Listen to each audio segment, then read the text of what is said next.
soft and listening. Ronald Reagan taught us that the age-old question that voters consider about, are you better off than you were 4 years ago?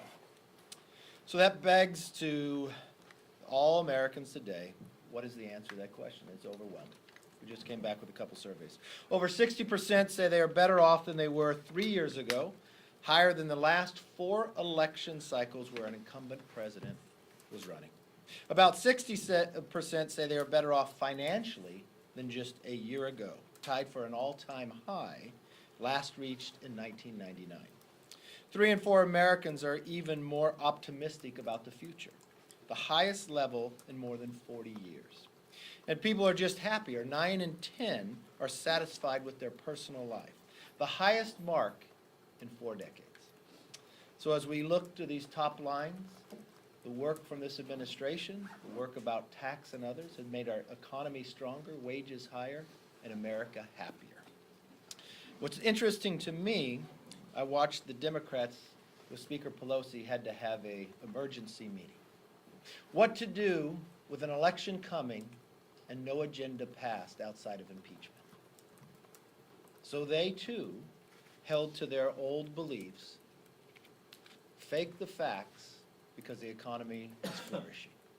Try to abide by lies about the economy to convince the media, to convince the American public that they are not doing better. But there are not all of them following along with this. We have Eric Swalwell, thinks if he can't impeach the president, he'll just impeach anybody else in the administration. That's a very sad moment in time of where we are, when 9 out of 10 Americans believe they're happy with their personal life. 60% they're better off financially than they were a year ago, and 60% say they are better off than they were 3 years ago. That's fabulous in the work that we've been doing. So let me stop there, open it up for questions, comments. Yes, ma'am. McCarthy. So AG Barr, his role in this situation is coming before the House. As far as what the president did, do you think that the president should have sent that tweet, and is he interfering in a case involving a friend of his who is indicted for things relating to him? The answer to your question is no, the president is not interfering, because if you listen to the Department of Justice, they made the decision before the tweet ever went out. The Attorney General Barr is coming before the committee as well, but there's no issue. It's just like everything else that the Democrats went to play. They do not have facts. All they have is a mission to impeach, and this is all they continue to drive. When the rest of America would like to move on from their nightmares they put us through, and let's start working on issues that America cares most about. What about the Yes, sir. though? If Democrats nominate a Democratic Socialist, Bernie Sanders, as their presidential nominee, will they lose the House? I don't know what that question lies. That lies with the American public. I think they're going to lose the House because they haven't accomplished anything. I think they're going to lose the House because they made a promise to the American public that they would be different, that they would work with the other side, that they would work on issues. And in the moment in time when they had an opportunity, they squandered it. They selected their committee chairs based upon impeachment. They focused their entire time based upon impeachment, and they failed. That's why there's an internal civil war, not just inside Congress itself. I mean, I talked to many Democrats who come to me who are very upset with the Speaker and with Adam Schiff. That Adam Schiff lied to them as well, started with the fruit from the poisonous tree, that it was a failure from the beginning. There's no better sign than seeing that they actually lost a member of their own party, moved to the Republican Party.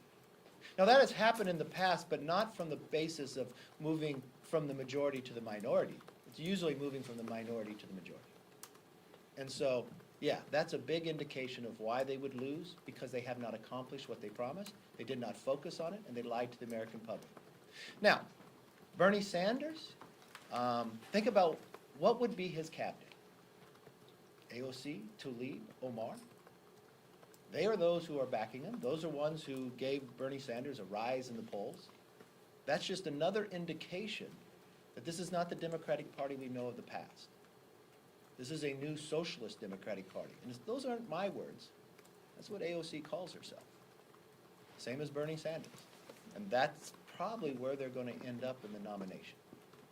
Yes, sir. Thank you. Coming back to Leanne's question. Yes. You said there's nothing to see here. There were 4 prosecutors who Yeah. stepped aside on that. That doesn't sound like there's anything to see here, and even if there isn't there a lot of cleanup that needs to do, because there is a perception that there was interference here, that there was the thumb on this somehow. Chad, have we not learned anything what we just went through for the last 2 years? That Adam Schiff came to us and said he had a whistleblower and really fearful that that whistleblower would not be able to testify because the administration was going to stop him, and the only person who stopped the whistleblower or the transcript from coming forward was Adam Schiff? You have the Department of Justice clarify saying that they made the decision before any tweet went out. So you have no proof of any information, but what do you jump to? Have we not jumped these hurdles enough for the last 2 years? I mean, Eric Swalwell is already moving towards impeachment. How many times will they take us off this cliff? How many times will they fire before they ever aim or ever have the facts? We have found it time and again, the number of times they have lied and not have the facts before them. But do we have all the facts in this case? I mean, Do you have the Department of Justice comment? Let me just finish my Okay. question. We don't really know why these 4 prosecutors stepped aside. That's pretty strange. So I would argue that Do we you don't have have- the facts on that. Do you have the Attorney General coming before the committee? Yes. So why would you jump to a conclusion like Eric Swalwell for impeachment before you've heard anything about the Attorney General? But you have the answer from the Department of Justice that said the decision was made long before there was any tweet. But lo and behold, no one wants to trust that or believe that because you're going down the exact same path we have before. You can lie from the idea, you can just claim impeachment instead of listening to the facts and stop this nightmare that they've been trying to put us through. Listen, they promised the American public they would be different.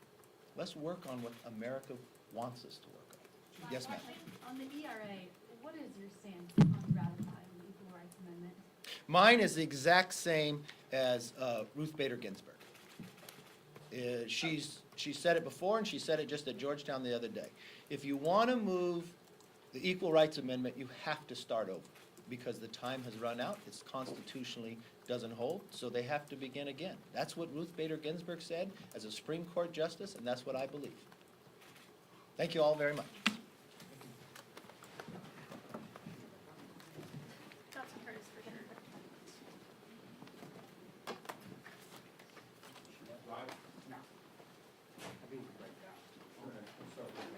It's in Senate.